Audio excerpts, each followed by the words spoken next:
ঢাকা ময়মনসিংহ মহাসড়কের মাওনায় পুলিশের সঙ্গে ছাত্রদের ব্যাপক সংঘর্ষ হয়েছে। এ সময় রাবার বুলেট, টিয়ার গ্যাস ছুড়ে পুলিশ। অপরদিকে আন্দোলনকারীরা পুলিশ বক্সে ভাঙচুর চালিয়ে আগুন ধরিয়ে দেয়। এছাড়া পুলিশের দুটি গাড়িতেও আগুন দেওয়া হয়েছে। স্থানীয়রা জানান, শনিবার বেলা 11টা থেকে আন্দোলনকারী শিক্ষার্থীরা মাওনা চৌরাস্তার পল্লী বিদ্যুৎ মোড়ে অবস্থান নেন। এদিকে আওয়ামী লীগের নেতাকর্মীরা মাওনা চৌরাস্তার ফ্লাইওভারের নিচে অবস্থান নিলে দেখা দেয় উত্তেজনা।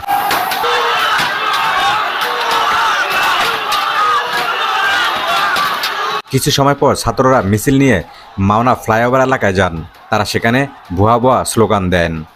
এক পর্যায়ে মাওনা শ্রীপুর মহাসড়কের ভাই ভাই সিটি কমপ্লেক্সের সামনে গেলে ছাত্রদের ধাওয়া দেয় পুলিশ। তাদের উপর টিয়ার শেল নিক্ষেপ করে। এতে উভয় পক্ষের মধ্যে ধাওয়া পাল্টা দেওয়ার ঘটনা ঘটে।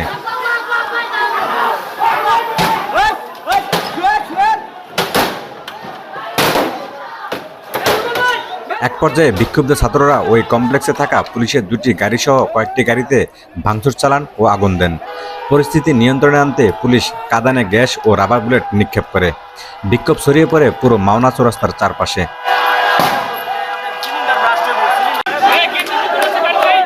এ সময় শিক্ষার্থীদের বিক্ষোভের সঙ্গে সাধারণ মানুষও যোগ দেয়। আন্দোলনকারীরা বলেন, আমাদের ভাইয়ের হত্যার বিচার না হওয়া পর্যন্ত রাজপথে থাকব।